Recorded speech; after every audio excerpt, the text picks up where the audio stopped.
The night, well, I think I work during the night because it immediately makes the city into a stage. We leave the everyday and we're in this special scenario where things, situations, architecture is illuminated in a very particular way. Root is one of the leading photographers working in London at the moment. What I find interesting is there's quite a lot of dynamism in the work. You know, sort of plays with your expectations of how the city's depicted. Quite a playful way of doing things, I think. The big photograph, Vertiginous, Exhilaration, has always been a favourite of mine. I just find staring into that abyss is incredibly affecting, really.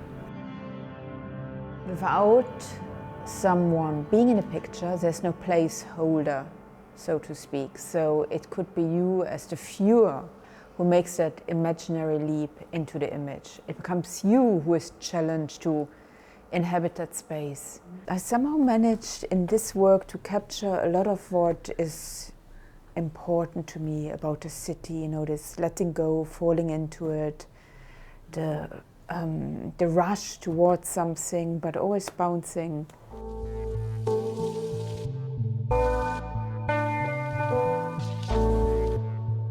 I usually work in series, and I'm usually preoccupied with some idea. And at the time, I was very much interested in the manifestation of modernism in London. So I wanted to bring another viewpoint towards it and to actually celebrate this type of architecture, this type of housing, this type of community, this type of energy.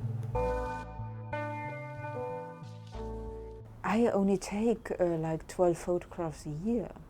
No way. Yeah. So it's really slow, it's considered, it's a bit like a painter would work. The role of the artist is actually to know when to cut, when you know this is it. And it's a certain kind of discipline or rigor. And what helps me in that process is the camera. I work with a large format camera, with film, so I don't, it doesn't allow for many clicks. You have one and then you have to change it and that's it.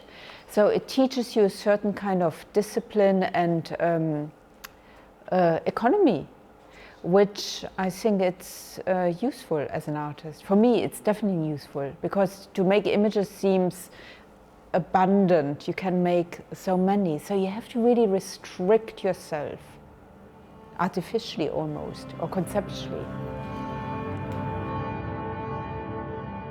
So you have one side and you go into it in depth. You research it in depth. And then you really understand the place and you understand how to work with it photographically.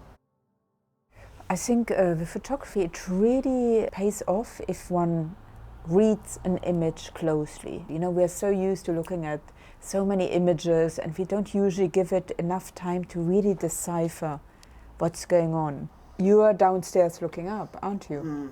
I would presume one is looking down, isn't it? Yeah. So you've really played with the perspective in a very interesting way here. So you're combining the real, so to speak, with representation. Terrifying. Yeah, I was sort of going for horror movie vibes. Yes, very good, very good. People react to a work of art in so many different ways that, and that's what it should be, because the artwork doesn't tell you how to react, it sort of invites you to engage with it. So there's a possibility of some kind of dialogue with the artwork. When you take a picture, you want to provoke something on someone and have someone who understands about photography reacting to something that you did is quite special. Like I remember what she said about my pictures for my whole life.